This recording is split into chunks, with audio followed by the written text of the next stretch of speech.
पतंजलि शर्मा जी, जयपुर से। राधे राधे। महाराज जी, आपके चरणों में कोटि कोटि प्रणाम। महाराज श्री, हमारी संतान जो हमसे उत्पन्न होगी, क्या वो अपने पूर्व कर्मों के अनुसार शरीर मिलेगा या माता पिता के कर्मों के अनुसार? अगर माता पिता के कर्मों के अनुसार उत्पन्न होगी तो क्या सावधानी रखें? कृपया मार्गदर्शन करें। वो तो आएगा अपने ही कर्मों से, पर उसमें दुख और सुख का अनुभव तुम्हारे कर्म उसमें सम्मिलित होंगे। अगर आपने पूर्व में जो जीव पुत्र रूप में आ रहा है उसके साथ अभद्र कर्म किए हैं, तो आकर के जीवन भर आपको जलाएगा, आपको दुख देगा। और आपने भद्र माने मंगलमय कर्म किए हैं, तो जीव पुत्र बन के आएगा, तुम्हें सुख प्रदान करेगा। अब यदि इस समय भजन कर लो भगवान का, तो तुम उसके भी भाग्य को बदल सकते हो और अपने भी भाग्य को बदल सकते हो। ये भजन ही एक ऐसा कर्म है जो सब सुधार देता है। मार्कंडेय ऋषि के पिता महाराज मृकंड ने देखा, बहुत ज्योतिषाचार्य थे, कि 5 वर्ष में मेरे पुत्र की आयु खत्म है, मर जाएगा। बड़ी चिंता हुई कि जीवन भर भजन करते रहे, तपस्या की। पहले प्राय हम सब ऋषियों की ही संतान हैं, रहते गृहस्थ में थे, पर पूर्ण ऋषि तपस्वी मुनियों की तरह हम सब ऋषियों की संतान हैं। जब गोत्र पूछा जाए तो देखो नहीं बोलते भरद्वाज गोत्र, याज्ञवल्क, गार, हम सब ऋषियों की संतानें हैं।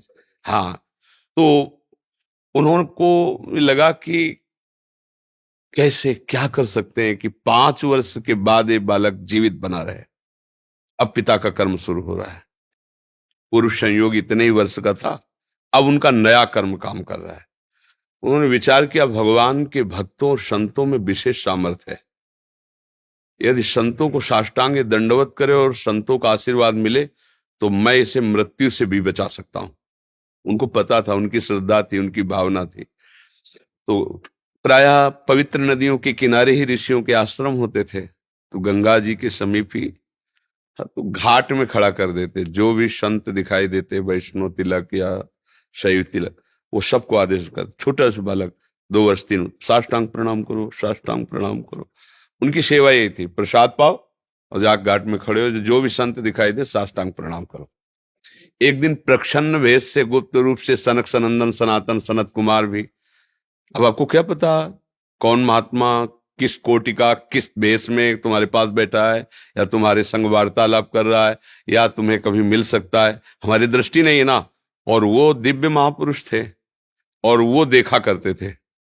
जो साष्टांग प्रणाम किया तो चारों संत वेश में थे, उनका चिरंजीवी भव, बस वो आ गए। कहा, महाराज मेरी दृष्टि अचूक है, आप सनक सनंदन सनातन सनत कुमार चारों ब्रह्म कुमार है ना, प्रच्छन्न वेश से आप घूम रहे हैं, ये तो अभागी है, 5 वर्ष में इसकी मृत्यु हो जाएगी। और आप कह रहे हैं चिरंजीवी भव, तो आपके वचन मिथ्या या इसका भाग्य मिथ्या?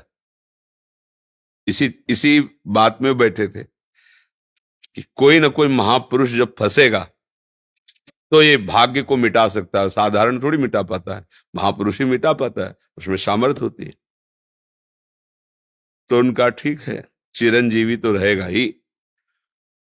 तुम्हारी ज्योतिष से तुमको पता है किस मिनट में किस सेकंड में मृत्यु होगी।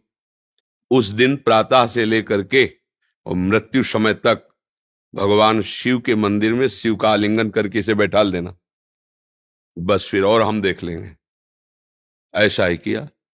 चारों ब्रह्म कुमार दरवाजे पे खड़े हो गए। तो ऐसे पुरुषों के पास यमदूत नहीं आते, साक्षात धर्मराज आते हैं। धर्मराज ने देखा सनक सनंदन सनातन सनत कुमार, तो उनका इस जीव का समय हो रहा है, आप आदेश करें तो मैं इसे ले जाऊं। बोले मैंने तो चिरंजीवी भव कहा है। बोले ब्रह्मा के आप पुत्र हैं, ब्रह्मा के द्वारा ही विधान किया जाता है। तो इतनी वार्ता हो ही रही थी कि भगवान शंकर प्रकट हो गए।